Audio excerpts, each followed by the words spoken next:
No matter how much universities need students in their classrooms, they also have standards to keep. Please do not look for sympathy from a university.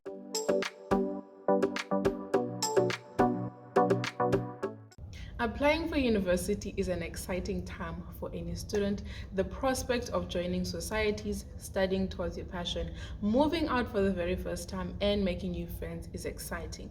Social media and television does a really great job at advertising this process. However, it's not as simple as it looks, and it does not take 90 minutes to come to fruition. And so many of you have DM'd me, commented on my videos asking for help because you are so overwhelmed with the process. Well, I'm here to guide you in a series that I'm calling Road to University. Over the next couple weeks, I'll be going with you through this journey step by step, and I'll be covering topics such as the documentation that you need, the entry requirements, navigating your open days, how to choose a career and the proper subjects to go with your career, and so much more. This will be a thorough and actionable series to ensure that you're not overwhelmed, you actually put the advice into practice, and me and you can act as accountability partners to make sure that you get everything done correctly and on time, because one thing we will not have is late applications. Talking about being late, let us talk about some mistakes that you need to avoid when doing these applications. Mistake number 1, submitting an application late or with missing documents. Most applications are rejected due to these two reasons because they reflect on you poorly.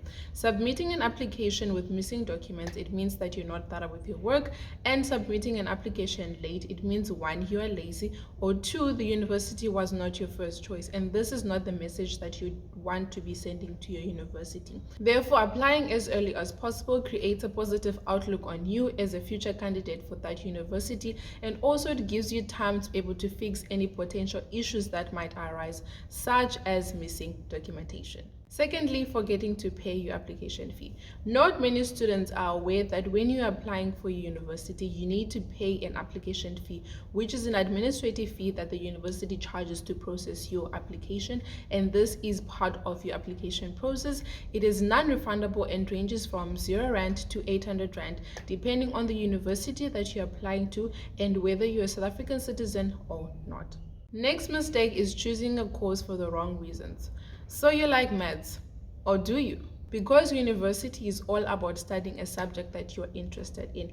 If you're choosing a course based on what your parents say, what your friends are doing, or other people told you to study that, and it is not something that you have chosen, it is going to create a very negative experience for you for university, because you're going to feel burned out, you're going to feel stressed. So I would highly suggest that you reconsider if those are the reasons why you're choosing to do a certain course, because 1, it will save you more than 40,000 Rand a year in tuition fees, and 2, it will be better for your mental health. So I highly urge you that you continue watching this series, because I'm going to be covering topics on how to choose a proper career for yourself and something that you're interested in, how to choose the right subjects for your different courses that you're going to be doing, and how to choose the right university, because the university experience is meant to be enjoyable, and we want to make sure that you're getting the best out of it. Moving on to the next most common mistake, ignoring the entry requirements. No matter how much universities need students in their classrooms, they also have standards to keep. As a result, if a university requires you to have 70% for life sciences and you do not meet that, please do not try to look for sympathy for them, because they've got a high influx of students applying at the university. There's a lot of competition.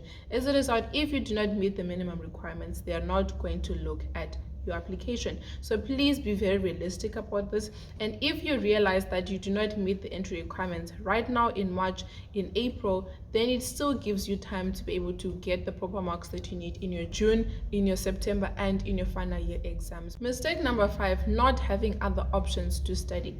Yes, you need to be certain about the type of course that you want to do, but when you're applying for university, they're going to require you to have 3 choices that you're applying for in order of preference. So yes, you might want to go into your first choice, but your other 2 choices need to cover these characteristics.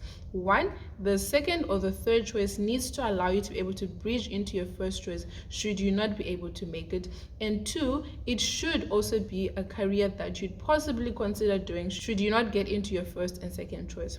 For example, if I want to get into nursing but I get accepted for physiotherapy, I can do physiotherapy for a year, then I use those credits to enter into nursing or vice versa. Or if I wanted to get into nursing but I get into physiotherapy rather, I can still continue doing physiotherapy because I don't mind the career. I'm still helping people because that is my passion. So you need to really think carefully when you're choosing your second and third options.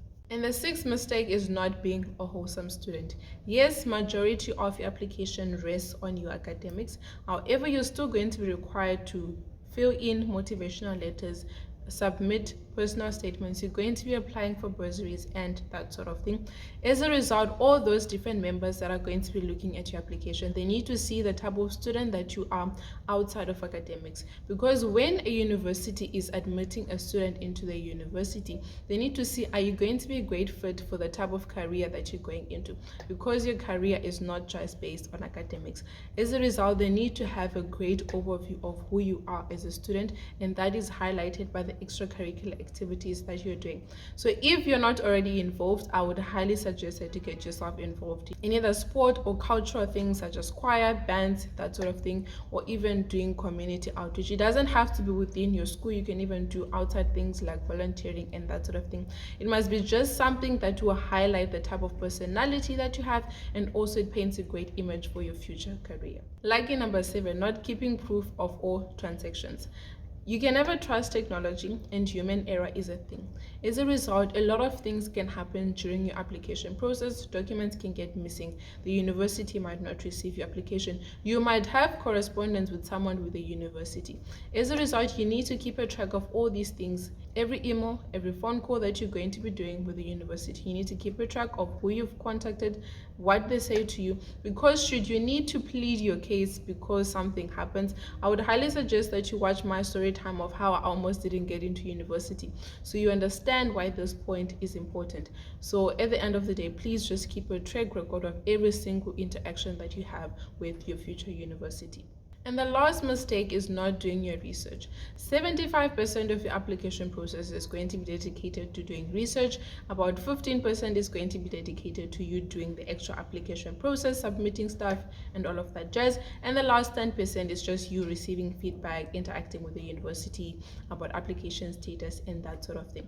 So this research includes the type of career that you want to go into, the type of university that you need to enter, finding bursaries, entry requirements, open days, all of those things. So majority of the stuff that you're going to be doing regarding application is doing research more than the actual application process part of it. So please make sure that you're not lazy with this process. Yes, I know most of us, we just choose universities based on, oh, that's where my friend is going, or it looks nice on social media. But you need to fully understand the type of university that you're going into, the type of degree that you're going to be doing, the accreditation that comes with it. There's a lot of things that I'm going to be telling you guys to research. So I really hope that you've taken these mistakes to heart and you're going to try your best to avoid them.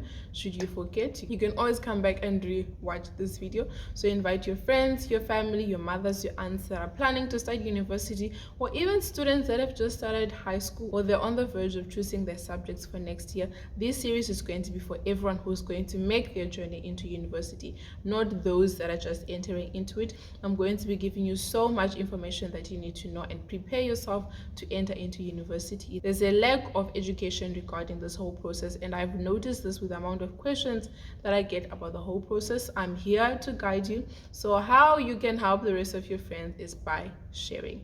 Until next week Friday, 12 p.m. South African time, where I upload a new video. Bye guys.